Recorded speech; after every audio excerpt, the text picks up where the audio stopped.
Hey everyone, welcome to the May 10th, 2019 replacement lecture for Mesa College's POLI 103, Comparative Politics. Okay, so today we're going to continue looking at our broad explanations for economic and political development.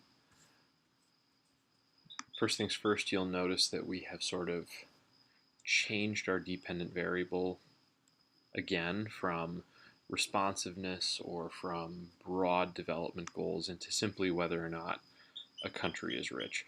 But remember that many theories argue that these sorts of dependent variables, wealth, development of human capital, development of political potential, development of democracy, travel in packs, and so um, for the purposes of this set of lectures, we're just going to pretend that that's true and provide a broad overview of how these theories function.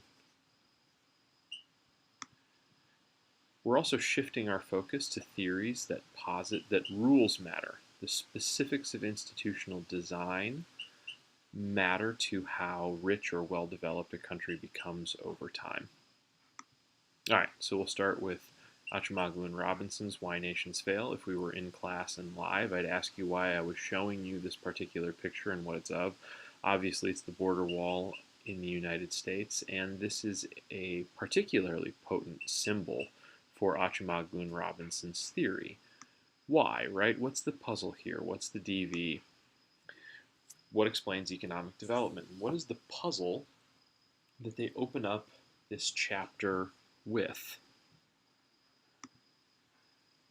Here's the motivating example, a photo of it.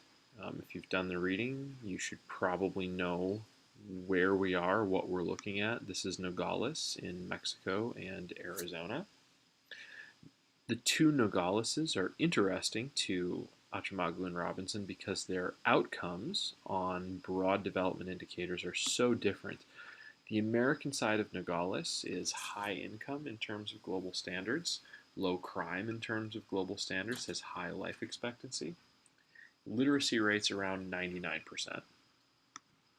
On the Mexican side of the border, we have a middle income city that's high crime, middling life expectancy, and literacy rates that are 72%. And many of the people who experience these different outcomes live no more than a stone's throw away from one another. So as a result, Acemoglu and Robinson think that places like Nogales can help them control for certain explanations, which we'll talk about in more detail in a few slides, and make mysterious to those explanations the real drivers of economic development. So, lit review. We remember this chart from last week and a few slides ago. We have slightly different variables filled in now, partly because Putnam had to control for all of the different economic variables that Acemoglu and Robinson are hoping to explain. So Acemoglu and Robinson switch out a lot of the economic variables for a variety of more social variables. So Acemoglu and Robinson do a lot of work killing the idea that any of these sort of social variables can explain all of the differences in economic development.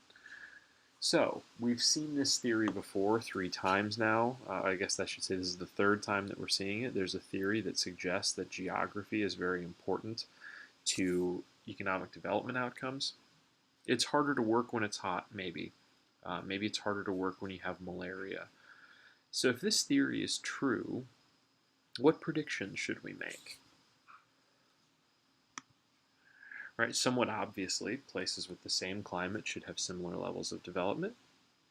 Places with different climate should have different levels of development. There should be some sort of way that we might operationalize or measure climate or geography, and then we could notice that there's a correlation between the type of geography as an independent variable and the level of development as a dependent variable. And a separate hypothesis should be that individual places shouldn't develop much over time, right? Or their rates of change, the derivative of the development, shouldn't change that much because those places are fated to be slower or faster developing based upon their geography or based on their climate. Another sort of geographic theory would be that some places had a head start due to speciation. This is, of course, a direct nod to Jared Diamond.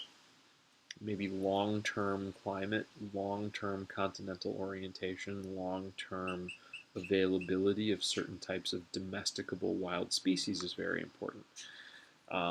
We can see intuitively, according to Achimoglu and Robinson here, that places that have wild cattle, which is what this graph shows, vary substantially in terms of their development, right? If we talk about the ranges of the distribution of wild cattle and pigs, we see that some places that had these domesticable animals are extremely well developed today, and some of them are much less well developed. Okay. Second, we can take a look at the same sort of variation in terms of plant species, right? Staple plant species, even within this sort of map of east through central or west through central and southeastern Asia, we can see that there's a lot of variation in terms of how well developed places are. So Achimoglu and Robinson, unlike Diamond, are sort of abandoning this geological or civilizational time frame and noticing that per capita incomes, inequality indexes, human development indexes, these sorts of broad indicators of economic development on sort of the yearly or decade scale vary substantially between countries that are on this map. And unlike Diamond, who tends to lump together broad groups of human development, they say that these more subtle differences, more subtle than Diamond's differences, need to be accounted for. And so we can start to fill out our chart this way, right? We see that we have some number of highly developed societies that appear to have both good and bad geography. And we see that we have societies that are poorly developed that have both good and bad geography. And so because the patterns, the correlation that we observe between economic development and geography is not what that theory would predict, Achimoglu and Robinson argue at the very least that there is variation left over to explain even if we take geography into account. There are also cultural explanations, right? We've talked a little bit with Putnam broadly about the possibility that there are some cultures that just don't like work. One theory that was very popular in sort of the late 18 and early 1900s posited that Northern Europe was better developed than Southern Europe because the Protestant culture developed a sort of individualist work ethic. Cultures like Calvinist cultures taught people to prize their work ethic, that was a gate to heaven, whereas Catholic cultures learned to rely on largesse from the Pope or to see themselves and their lives as being fated.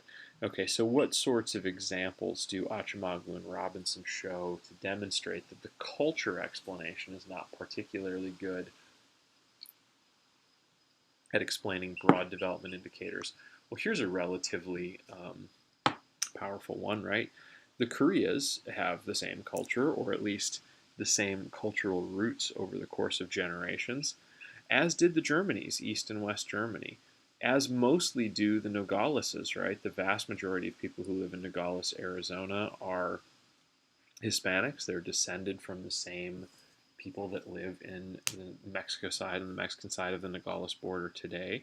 And so culture doesn't seem to explain some really, really important and widely varying outcomes, like the difference between the nightlights in South Korea and the nightlights in North Korea, the almost complete absence of nightlights in North Korea.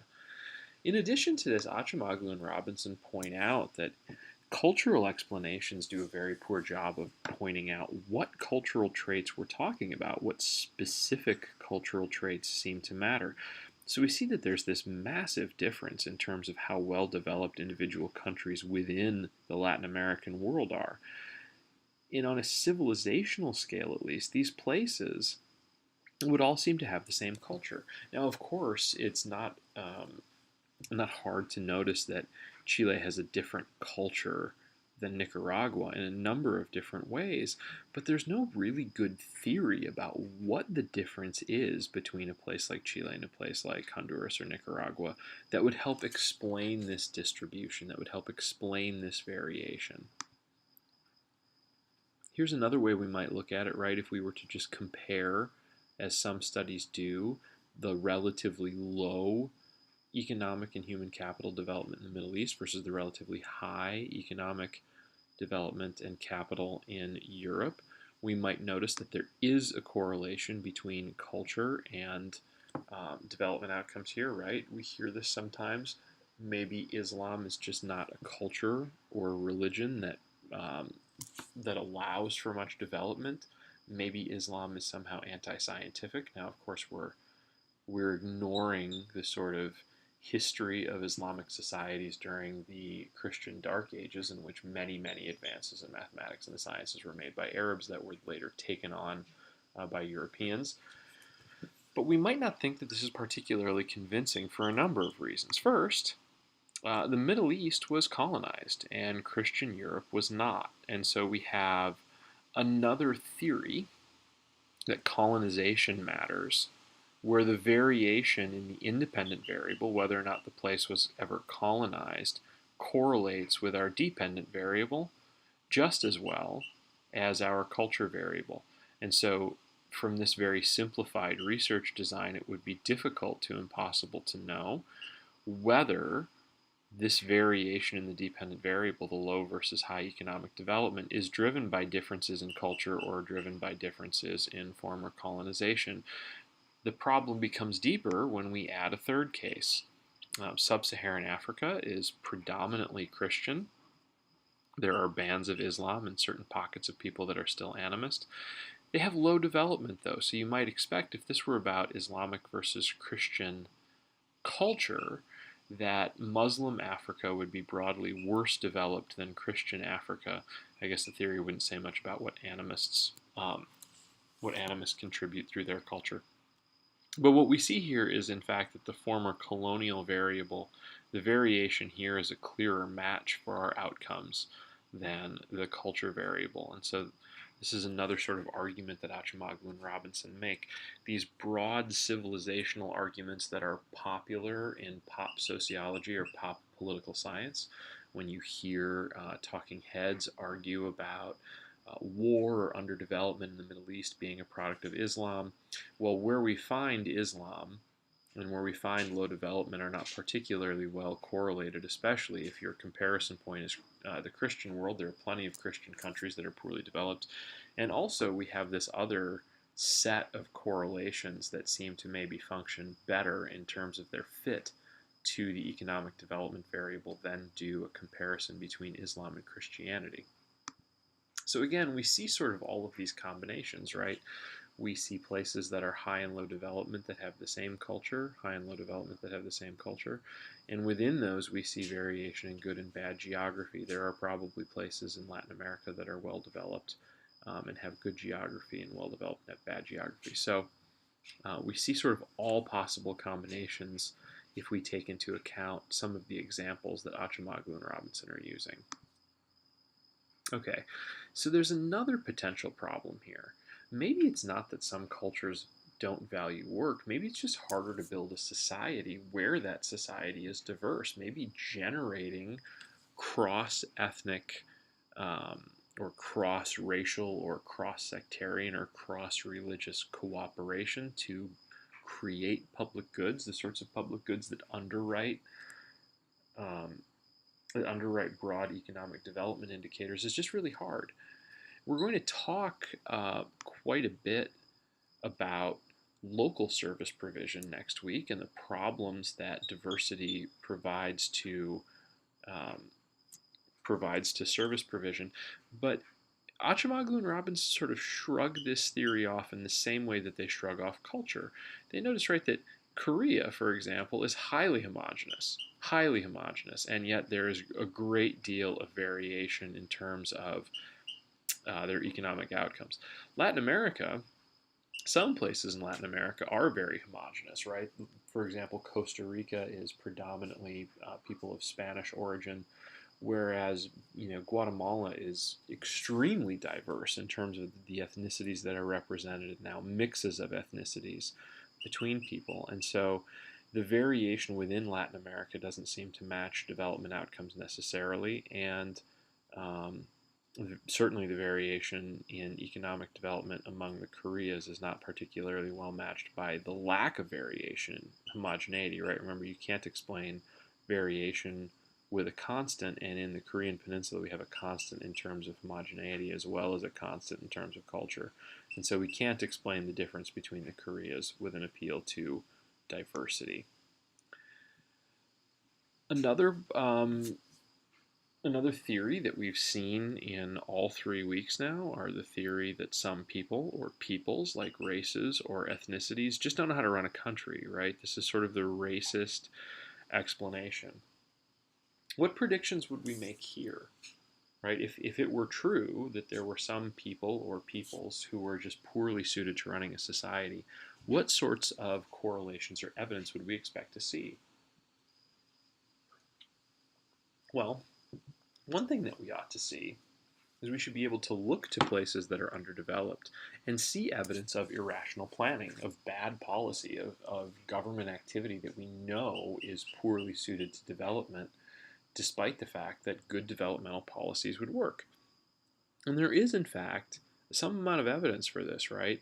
Both Hachimoglu and Robinson and Bates, in the reading that we're going to cover later, note examples of uh, the shoe factory and the tannery that processes the leather being far apart, or the fact that Ghana located its mango canneries where there were no mangoes, forcing long waits and commutes for the product.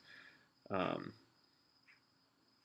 but there are a handful of examples that Achimoglu and Robinson use to demonstrate that quite a number of the policies that we think about as Westerners as displaying a great deal of ignorance or a failure to plan properly actually look pretty rational. Now, remember, we saw some of this evidence before in Diamond, right? Diamond made the argument that some policies that look irrational to outsiders in Papua New Guinea are actually quite rational when you think about the microclimates and the economies in which these people live. We saw evidence from Herbst that the sorts of governance strategies, the capture of territory, that is rational in a European context, in the way that most of us are used to thinking about what a government should do, um, are not rational in places like sub-Saharan Africa, where the borders are guaranteed by the United Nations and the value of capturing those territories is marginal compared to the costs.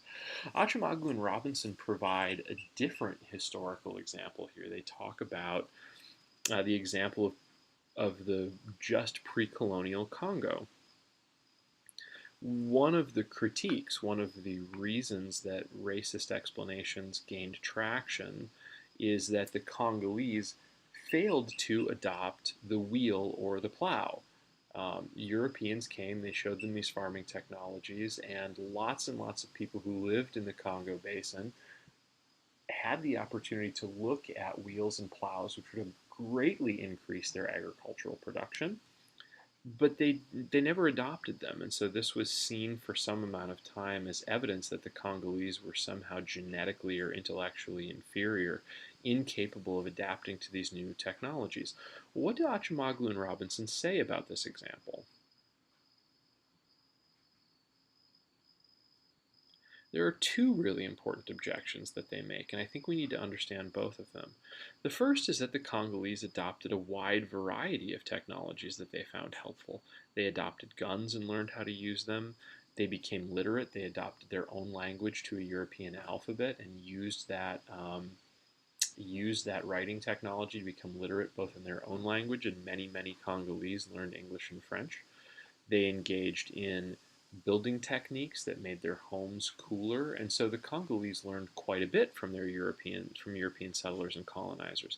So why then did they not adopt the wheel or the plow?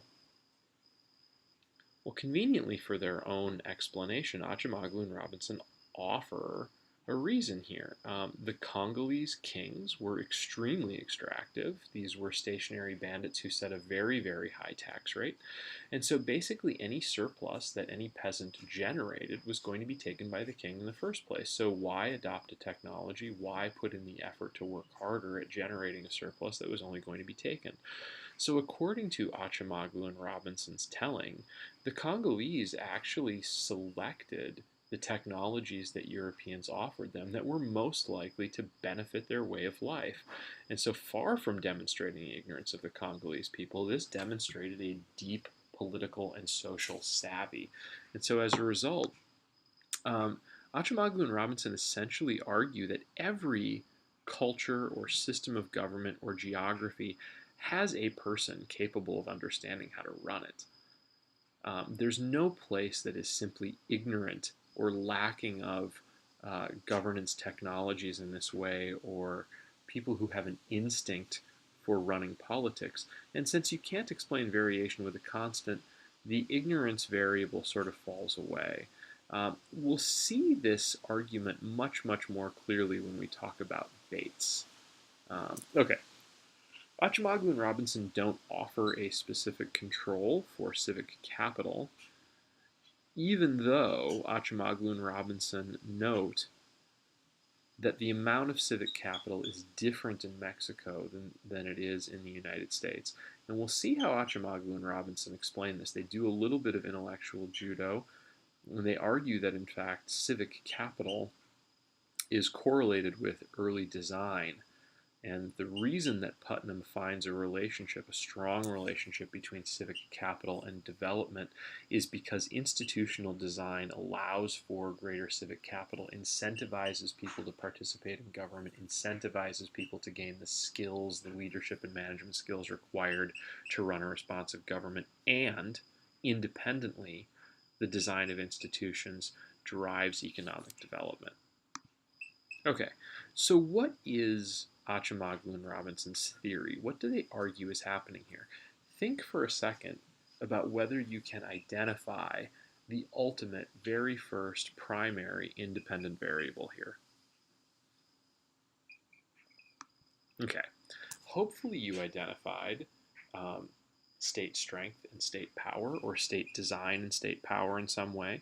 The first step in Achimoglu and Robinson's theory is that a combination of design and power lead to a difference or variation between extractive versus inclusive economic institutions. Let's unpack each of these variables a little bit. In the first step, Achimoglu and Robinson argue that there are essentially two ways in which early societies can be differentiated. One is by the strength of the state, whether the state is strong or weak, and the second is the extent to which the political institutions are inclusive. And so where we have strong states that are autocratic, we end up with institutions that are repressive, like North Korea. Where states are weak and autocratic, we see some amount of mixed repression or anarchy. Plural and strong, we see states that are liberal and open with strong guarantees of property rights, etc., etc. And where states are plural and weak, we see lots and lots of personal freedom, but there's no security guarantee. And they use Somalia as a potential example for this sort of a state or context. Achimoglu and Robinson argue that you really need both a strong state and a plural society to end up with inclusive institutions. Why does an inclusive political system destroy an exclusive economic system? Right? Why would it be that a strong state with a plural governance, a set of governance institutions, why don't they maintain an exclusive economic tradition? Why don't they exclude people from their economics? Well, the answer should, I think, be somewhat obvious. If you let slaves vote, they vote to be free. Exclusive economic institutions don't survive inclusive political participation. And there's a feedback loop to this, right? Where economic systems are inclusive, it empowers the elite to dominate politics. And the first move that the elite make, if they can, is to make political systems less inclusive so that they can make economic systems more exclusive, so that they can make political institutions less inclusive. Okay, so two elements of inclusion, two things that we need to have to count an economic institution or the broader meta-institutional context as being inclusive. The first is that we need stable property rights. That is, we need to be guaranteed to maintain ownership over the things that we earn. And the second is vocational freedom. We can't force anyone to do a type of occupation that they would rather not do. As a result of this, we have some amount of changes in our economy. First, if we have vocational freedom, we see an efficient allocation of talent. We're not taking people who would be great architects and forcing them to work as doctors. We're not taking people who would be very happy and effective electricians and attempting to force them to be, a lawyer or something that they don't want to be. People figure out what types of jobs they enjoy doing. They figure out what types of jobs they're skilled at, what is the best return to their human capital, and they do those things instead of the thing that a repressive or totalitarian state would force them to do. Where we have stable property rights, we see high amounts of capital investment. If this harkens back to Olson's roving versus stationary bandits, where your property rights are unstable, where you think that someone's just going to come and steal your surplus. There's no point in growing the surplus in the first place. There's no point in investing your surplus into growing your own business or your own way of life, because someone's just going to come and take it. So in order to get this sort of capital investment, in order to have people work for a surplus, we need to have stable property rights. Now there are other sort of add-ons to this, right? People are not going to invest in themselves beyond a subsistence level of living where property rights are unstable. It's not just that you won't grow a surplus of corn, it's that you won't go to college. What's the point of becoming an engineer as opposed to a subsistence farmer if all of the surplus that you generate with your engineering salary is just taken by the government or arbitrarily taken by a roving bandit or that sort of a thing? We see an increase in the number of hours worked. Exact same logic, right? Why would you work any more hours than it takes to survive if the surplus that you generate is just going to be stolen? Savings. In addition to capital investment, we see that people save for the future where there are stable property rights. And this circles back, right? If you're not going to invest the money directly into your own capital, into improving your own business and your own productive output, you might save it. And if you throw this money, for example, an example of modern institutions, if you throw this money into a bank, the bank doesn't just let it sit in the vault and gather dust. It invests that money in capital in other industries. And so that savings, that surplus, is constantly being put to work in the economy, Acemoglu and Robinson argue. As a result of this suite of investment behaviors, where people are working harder than they need to get by today so that they can invest in growth for later or stability for later. And because you have efficient allocation of talent, you end up with economic growth.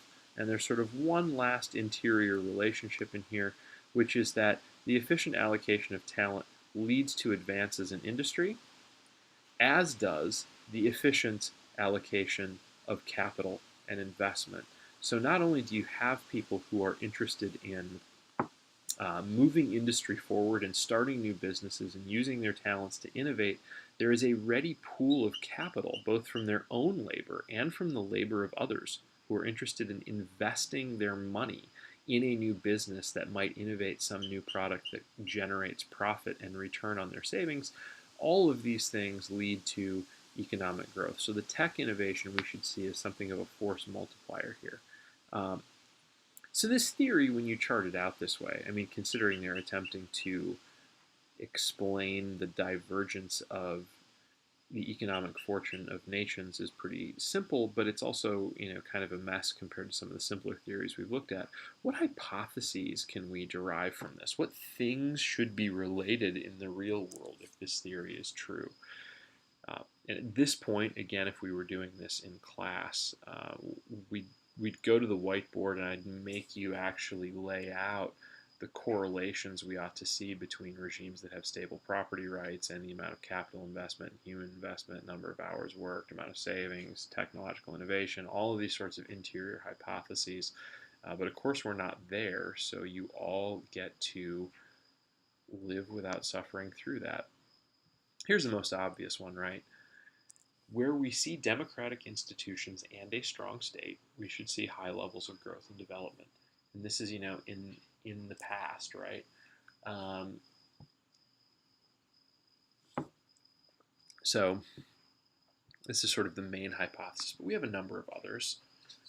Where we see democratic institutions in a strong state, those are the places that should develop property rights. Those are the places that should develop vocational freedom. We might make property rights and vocational freedom into an independent variable for the purposes of a hypothesis. Where we see that there are property rights, we should see that people work more hours. Where we see that there are property rights, we should see that people invest more capitally or in their own business. And where we see higher investment, where we see higher hours worked, we should see that these things correlate with stronger growth.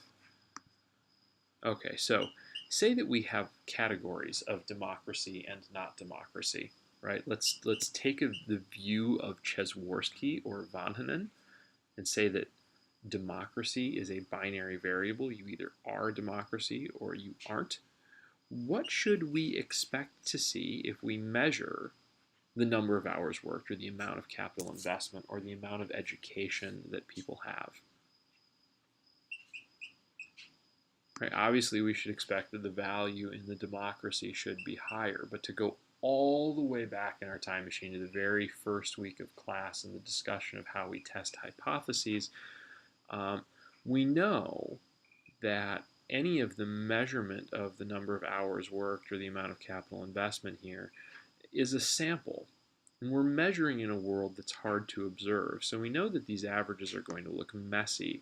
There's going to be an error term around the little dot or an amount by which we might think that we are wrong. And in order to verify that our theory is true, we want to see some daylight in between here. We want to know that even accounting for the probability of sampling error or some sort of bias, that it's unlikely that these two ranges of the average number of hours worked in democracies and non-democracies don't actually overlap. Acemoglu and Robinson spend a fair amount of time in the later chapters of their book and also in the more technical book. For Once I've Been Nice to You, this book that we read, the chapters out of Why Nations Fail, are actually based on a book that is heavily statistical and econometrically technical called The Economic Origins of Democracy and Dictatorship, in which they provide lots and lots of statistics that show that by any measure of democracies and non-democracies, historically, we see that today those are the places where people work more hours, and people work far, far fewer hours in places that are historically not democracies.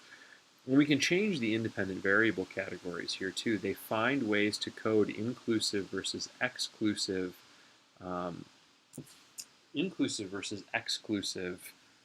economic systems and find the same sorts of correlations, the same means difference tests, I should say. Places that have broadly inclusive economic institutions work more hours, invest more capital, spend more time in education than those places where things are exclusive. One of the things that they demonstrate with a great deal of robustness is that people who live in countries where economic institutions are exclusive rarely bother going to university. Many people don't even bother finishing secondary school. And they argue that this is consistent with their theory that people will only invest in these sorts of growth technologies or human capital technologies where they think that they're able to maintain their surplus for themselves. Okay, now this brings up something of an interesting question here. We're talking about categorizing exclusive versus inclusive economic institutions, right? We spent some amount of time talking about how we categorize democracies versus non-democracies. How should we think about what counts as an inclusive versus an exclusive regime? think for a second about how Achimoglu and Robinson compare the American institutional experience to the Mexican institutional experience. The difference between the two Nogaleses, they argue, can be accounted for by the fact that the initial American institutions, those that even stretch back to the time when the United States was still a colony of Great Britain, were broadly more inclusive than those in Mexico. Does that strike you as being strange in any way? So, somewhat obviously, the violent and forceful exclusion of slaves who, and of native populations should give you some amount of pause about the extent to which um, American institutions, early American institutions, were really all that inclusive. Uh, Now, what Achimoglu and Robinson argue, which is, I think, contestable but also pretty interesting, is that the American institutions were fair to the people who were allowed to participate. There was a class of citizens, and once you were part of that class of citizens, the institution was relatively inclusive. And so, what happens then, the history of the United States in terms of becoming an economic powerhouse, Achimoglu and Robinson argue, is a history of minority groups who were excluded from an otherwise inclusive institution, gaining access to those institutions, forcing that door open, and declaring themselves to be participants. Because the base set of institutions in which the elites and the oligarchy in Mexico competed was never ever inclusive even amongst those populations, as indigenous and mestizo populations forced the doors open to fair citizenship, they didn't get access to an inclusive institution. They got access to a game that was still rigged, that was still about corruption, that was still about fixing the government to the person who had the most ability to grab influence. And so we should be drawing some connections here to a handful of past readings, right? We should be thinking about the difference from Strom and his co-authors about between constitutional oligarchies, how they described the early United States as being a place in which the elite, the band of elite that was allowed to participate, was very narrow, but that band of elite was held to account. The difference between a constitutional oligarchy and a plebiscite democracy, right? A place where people have the broad right to vote, but their votes really don't count in terms of giving them any sort of programmatic welfare or social justice policies. And so, again, this is also tying into the distinction between programmatic governments um, and clientelist governments. So, Achimoglu and Robinson aren't arguing that the United States was um, some sort of inclusive paradise at the foundation, or maybe at any time until extremely modern history, if they even think that we're presently, a paragon of social justice. What they're arguing is that at the core of institutional life for Americans who are full citizens, that set of institutions is inclusive. It's very, very hard to buy off the government if you're sort of among the elite. And they don't take a cynical view of what the elite means in the United States. They're not, they're not the sort of 99% versus 1% sort of view. I think that they would argue that anyone who's broadly in the lower middle to upper classes counts as having access to these inclusive institutions. So you might criticize their theory on those grounds too. If you think the ultra elite can buy off the American government, there might be something in here for you to object to. But Achimoglu and Robinson would disagree. Okay, so we spent a fair amount of time now discussing how we might distinguish between inclusive and exclusive government. If that's not clear, feel free to ask next week. Let's say that we recognize that democracy varies incrementally. Right, let's say that instead of Przeworski or von Henen's binary measurement, we reject those binary measurements and argue that Freedom House or POLI 4 or Dahl is right to measure democracy as a gradation. Now what sort of relationship are we looking for? Right, no longer a means difference test. Now we're looking at a regression. We're looking at a scatter plot, trying to determine whether there is a correlation between the amount of democracy and the number of hours worked or education. So the scatter plot might look like this. We might stick a line of best fit in there that looks like this.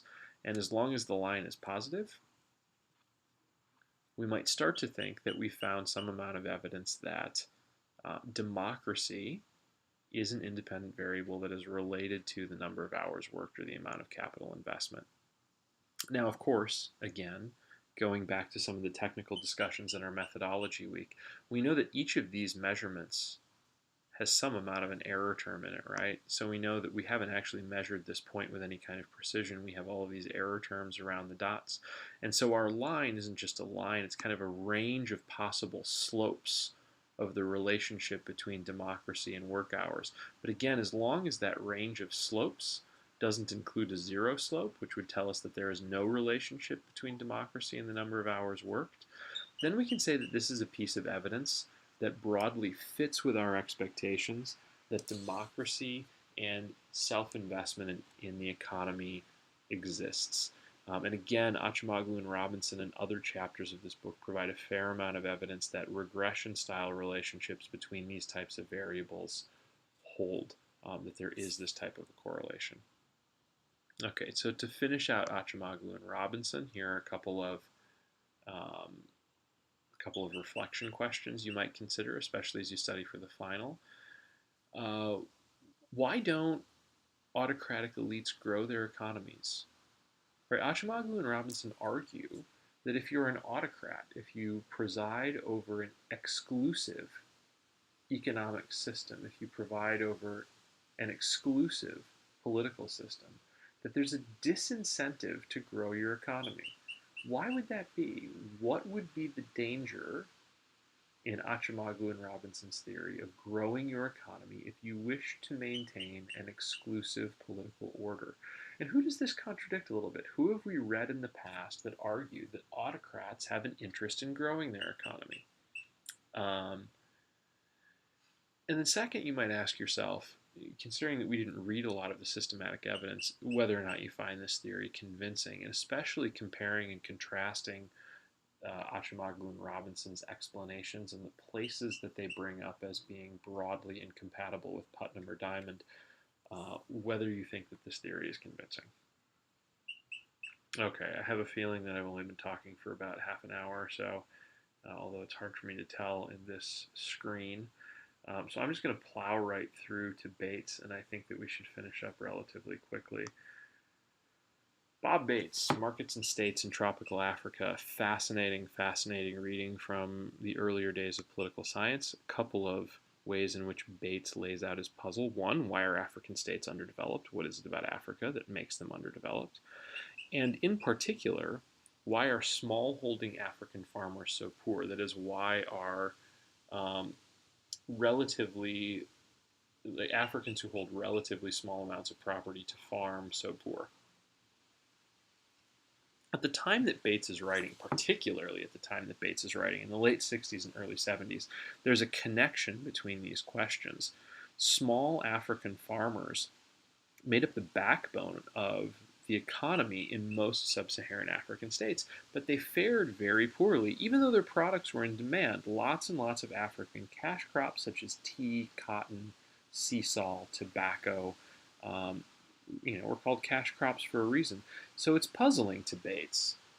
If African states are relying on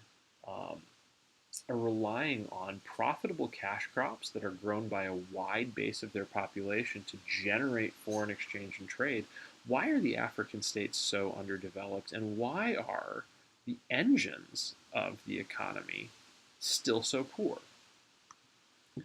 Bates doesn't do much of a lit review.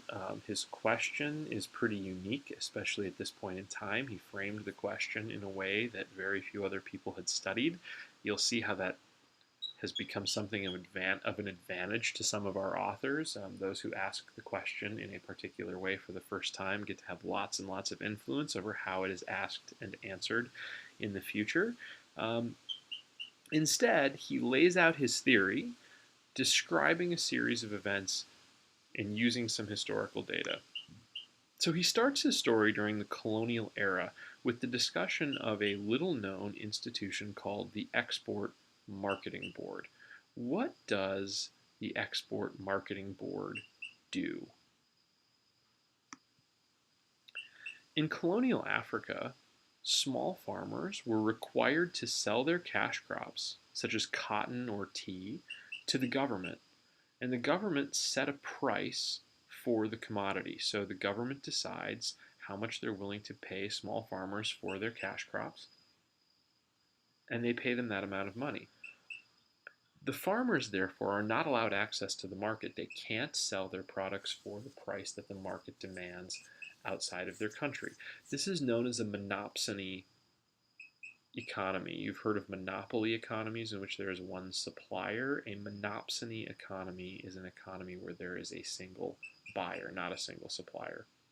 So this is a monopsony economy. The government, which in this case is run by the colonists, typically the French or the British, have a monopsony on the right to purchase cash crops. The government takes the cash crops and sells them on the global market for the price that the global market demands. And if the price is higher than the price that it paid the farmers, that is, if the government profits, it keeps some of the profits for itself. Some of those profits go to providing services, some of those profits go to line the pockets of the colonists, and then it sends the rest of the profit to the marketing board. So what does the marketing board do with the money? Well, the board saves this surplus for years when there's either a drought or a flood, something that wipes out the farmers of the cash crop, or a year in which there's a crash in global prices that requires the government to pay a price for the crops that's below what the farmers need to survive. So if the global market crashes and the farmers would have to be selling their products at a loss, so the government has to buy them at a loss, or the crop completely fails, the marketing board pays out some of its profits to the small farmers to stabilize the amount of money that they make for selling their crops. Now, this system worked really well if well means provide stability for the colonists. Small farmers received a stable price for their crops. It kept them from revolting, and it allowed the colonists to continue to buy cash crops year after year after year at a relatively stable price and manage this economy for the profit of the colonists' home country. Now, of course, there comes a point when African leaders gain independence, which leads to a massive complication in this game. Suddenly we have new players that emerge into the game that we didn't need to care about before.